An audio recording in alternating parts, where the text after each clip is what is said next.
In this video, I'm going to show you a very relatively cheap and easy solution to make your MG4 and any other cars for that matter look a little bit more stylish, especially in the winter months.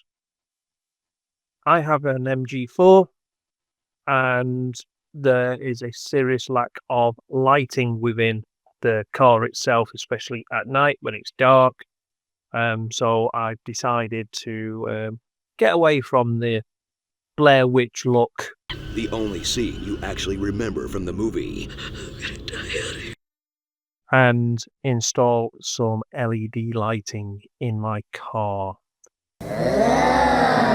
So I've ordered it from Amazon yesterday. It's arrived today. So I'm going to very quickly, hopefully quickly install this. I've put a link in the description to the lights that I've purchased. If you do decide that you want to add some illumination to your vehicle, please use the link in there. It won't cost you anything extra. It's no cost to you, but it does help me out a little bit while I'm trying to get this channel up and running.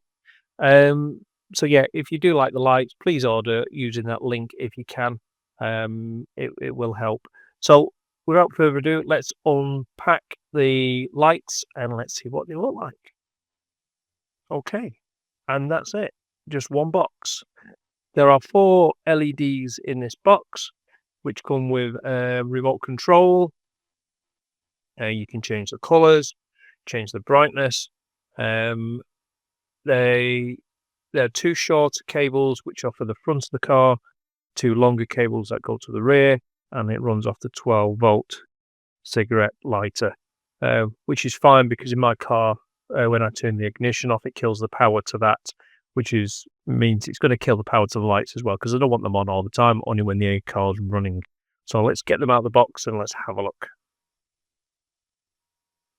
Okay, so we have got 1, 2, 3, 4 LED strips with an adhesive strip on the back.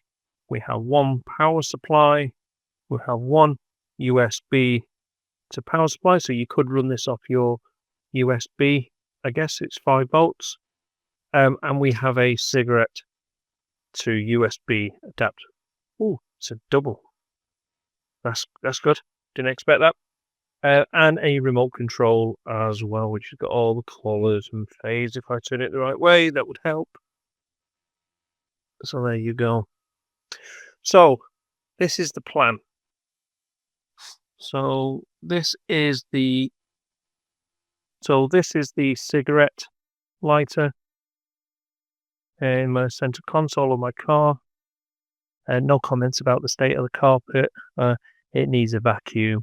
I know it does. I've been working away this week. It's been neglected a little bit. It'll get a clean this weekend.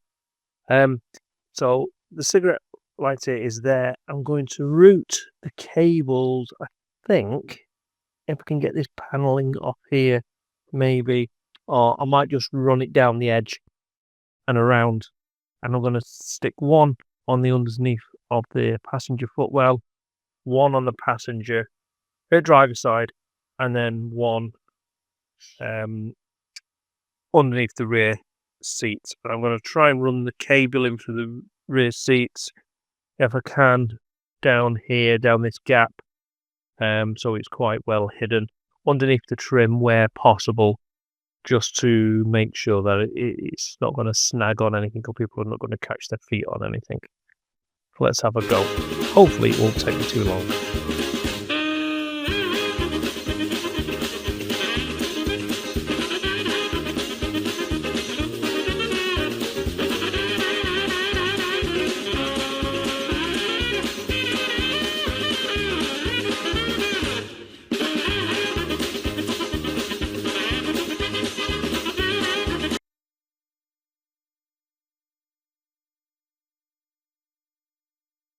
Okay, so that's taken me about half an hour to install. What I've actually done is I've reversed it, so I'm going to use the rear USB port to power the lights.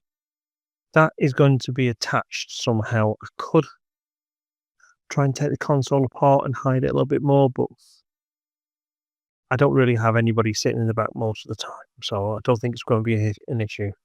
But I will put the adhesive pad on and stick it to the console so that it's out of the way and doesn't move.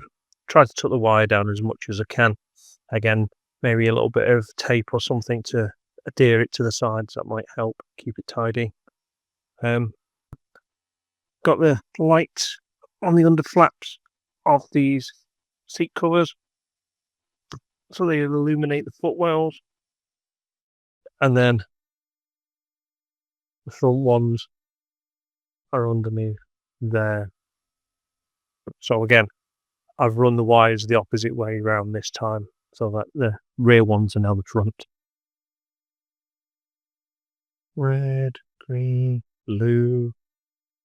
Can change the brightness up and down. So alright, we'll wait until evening comes, it goes a bit darker, and we'll see what they look like.